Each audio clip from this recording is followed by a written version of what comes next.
today I decided to start reading Number of the Stars for you guys because we never got to finish it, and it's such a great book.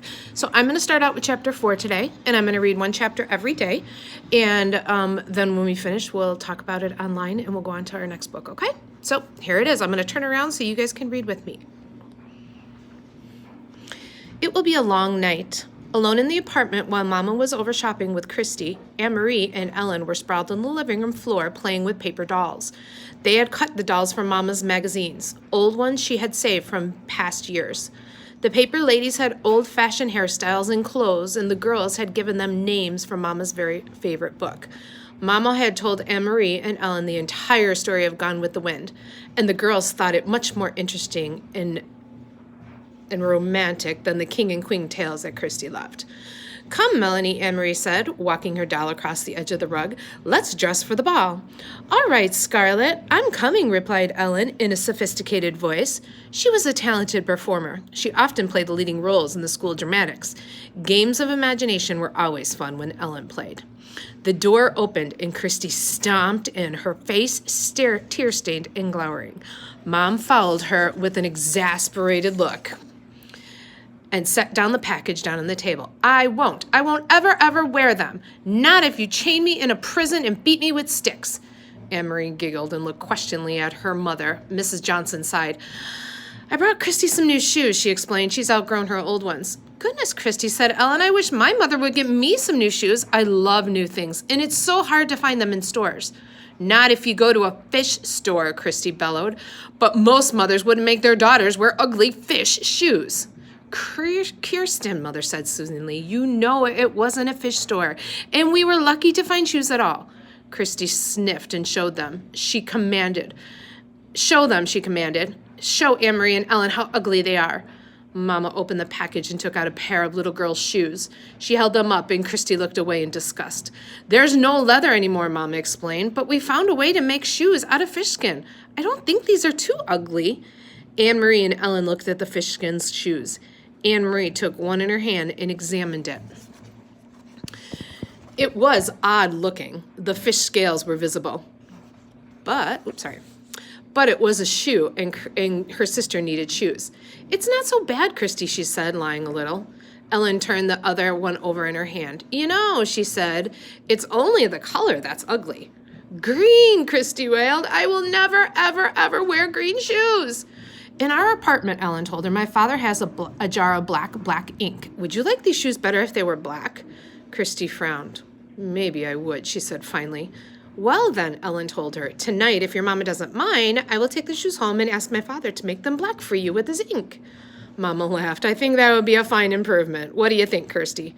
Kirsty pondered. "Could he make them shiny?" I asked. "I want them shiny." Ellen nodded. "I think he could. I think they'll be quite pretty, black and shiny." Kirsty nodded. "All right then," she said, "but you mustn't tell anyone that they're fish. I don't want anyone to know." She took her shoes, holding them disdainfully, and put them on the chair. Then she looked with interest at the paper dolls. "Can I play too?" Christy asked. "Can I have a doll?" She squatted beside Anne-Marie and Ellen on the floor. Sorry. Sometimes Anne-Marie thought Christy was such a pest, always butting in, but the apartment was small, and there was no other place for Christy to play. And if they told her to go away, Mama would scold. "Here," Anne-Marie said, handed her sister a cut-out little girl doll. "We're playing Gone with the Wind.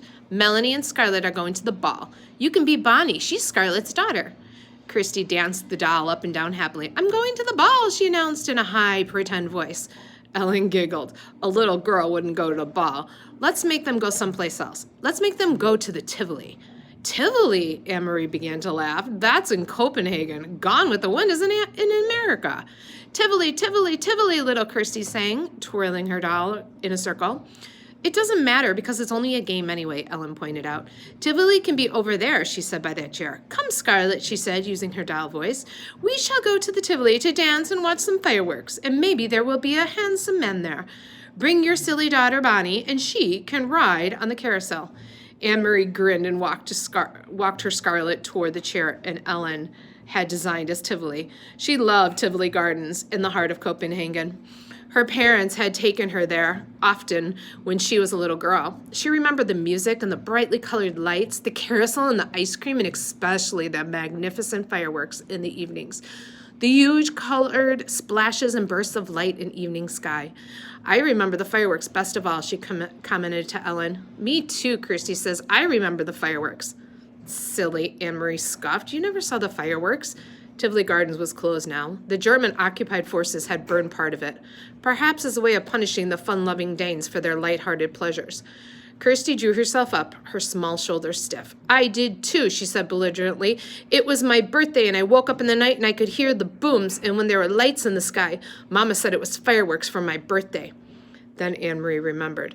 Kirsty's birthday was late in August, and then that night, only a month before, she too had been awakened and frightened by the sound of explosions.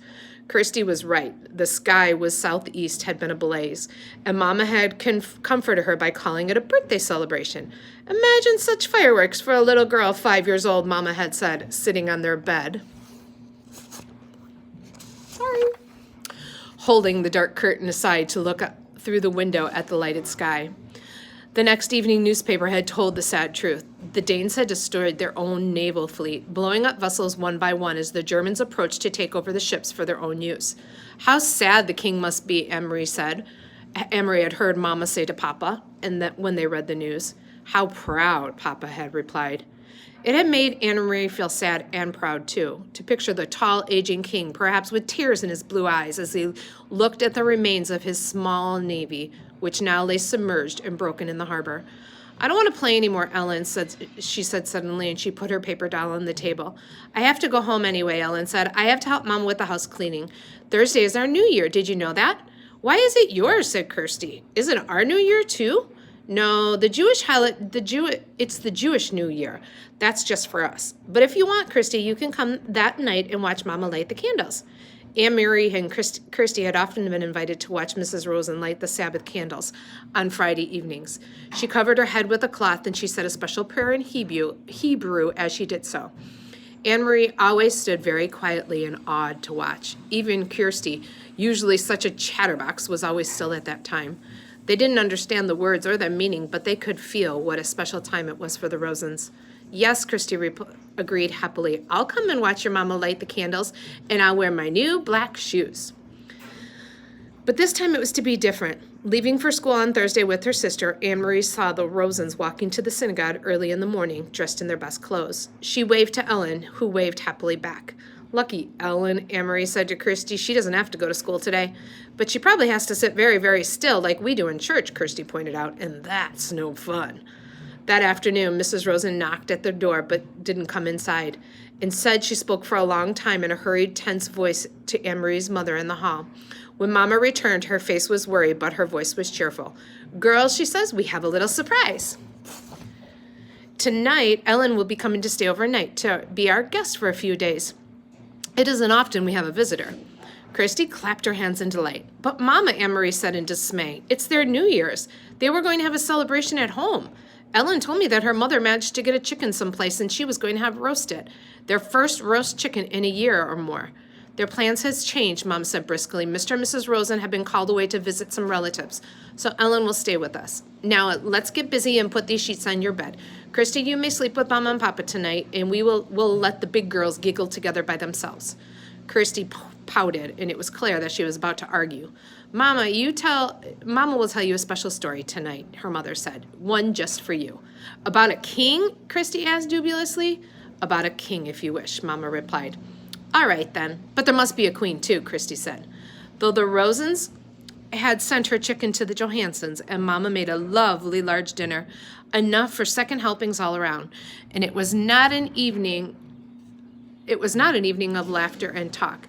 Ellen was silent at dinner. She looked frightened. Mama and Papa tried to speak of cheerful things, but it was clear that they were worried, and it made Anne-Marie worry, too. Only Kirsty was unaware of the quiet tension in the room. Swinging her feet away in their newly blackened and shiny shoes, she chattered and giggled during dinner. Early bedtime tonight, little one, Mama announced after the dishes were washed. We need extra time for the long story I promised about the king and the queen. She disappeared with Kirsty into the room. What's happening, Anne-Marie asked when she and Ellen were alone with Papa in the living room. Something's wrong, isn't it? Papa's face was troubled. I wish that I could protect you children from this knowledge, he said quietly. Ellen, you already know. Now we must tell Anne-Marie.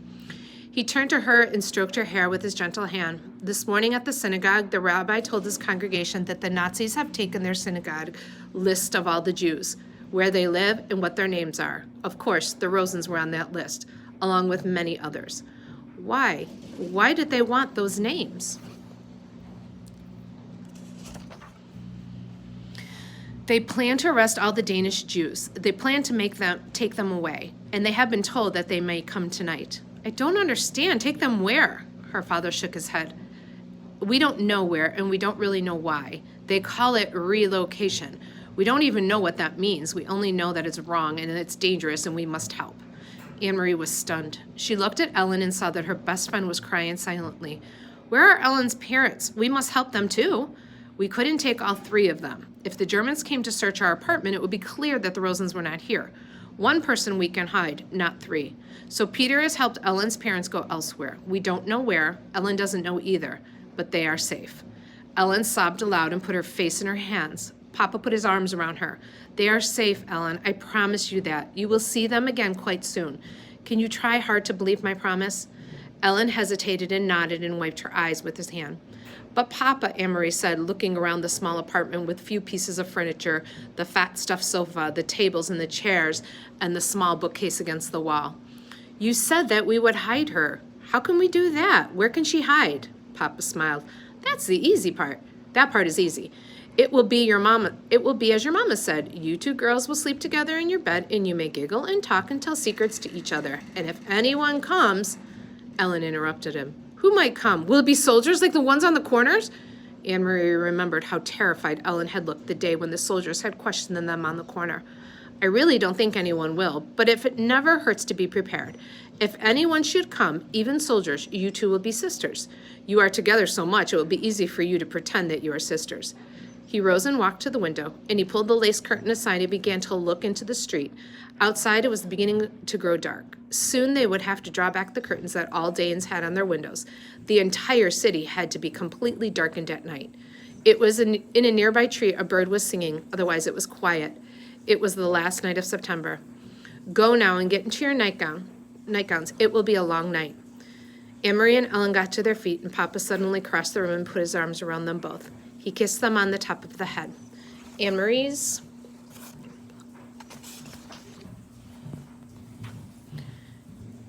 blonde one, which reached to his shoulder, and Ellen's dark hair with thick curls braided as always into pigtails. Don't be frightened, he said to them softly. Once I had 3 daughters. Tonight I am proud to have 3 daughters again.